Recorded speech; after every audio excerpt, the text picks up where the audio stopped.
दुर्गा प्रसाईहरूलाई थुनिनुपर्ने कारण के हो त? दुर्गा प्रसाईहरूले के गरे? दुर्गा प्रसाईहरूले बाँदरमुठे घटना घटाएका थिएनन्। दुर्गा प्रसाईहरूले धर्मभक्तहरू जस्ता मान्छेलाई झापामा टाउकोमा बन्चरले हानेर भात खाँदै गरेका मान्छेलाई मारेर झापा क्रान्ति हो भनेका थिएनन्।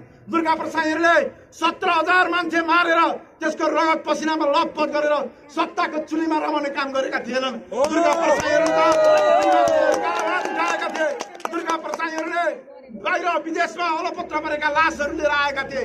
हाम्रो दुर्गा प्रसाईले 20 लाख मुनिको ऋण मिनागर शोषित उत्पीडितलाई न्याय दे भनेका थिए। हाम्रा दुर्गा प्रसाईले वित्तीय शोषण उत्पीडनबाट मुक्ति, यी तानाशाहहरूबाट मुक्ति, यी समाजमा मुठ्ठीभरका हुकुम चलाउने शासकहरूबाट मुक्ति, मिटर ब्याज सुदखोर आतंकको अन्त्य, यो व्यवस्था, यो लुटतन्त्र, जुन लुटतन्त्रमा हामी भुइँ मान्छेहरू नाङ्यौं, हाम्रा यी जुन लुटतन्त्रमा, यो गणतन्त्र नामको लुटतन्त्रमा हाम्रा आमा नाङ्गे, हाम्रा चेली नाङ्गे, हाम्रा दाजुभाइ विदेश जान बाध्य भए।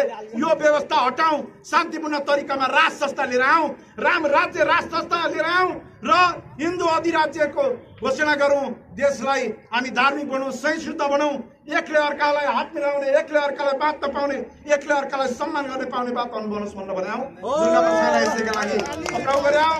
हामी यो सिडिओ कार्यालयबाट पनि भन्छौँ दुर्गा प्रसाईहरू लगायत राष्ट्रवादी साथीहरूलाई, रविन्द्र मिश्र दाइलाई, पशुपति खड्कालाई, सन्तोष राजावादीहरूलाई, मुनेन्द्रनाथ भण्डारीहरूलाई निशर्त रूपमा रिहा गरियोस्। हामी यही भन्न चाहन्छौँ। अन्य सम्पूर्ण पक्राउ परेका आस्थाका बन्दीहरूलाई तुरुन्त रिहाई गरियोस् भन्ने हामी चाहन्छौँ। यही चाहना राखेर हामी भुइँ मान्छेहरूले लघुवित्तबाट भोग्नु परेका पीडा, ब्याङ्कबाट भोग्नु परेका पीडा, मिटर ब्याजी सुदखोरको आतंकबाट हामी हाम्रा मुद्दा लिएर ज्ञापन पत्र बुझाउन आएका छौँ। यो ज्ञापन पत्र बुझाएर मात्र फर्कन्छौँ।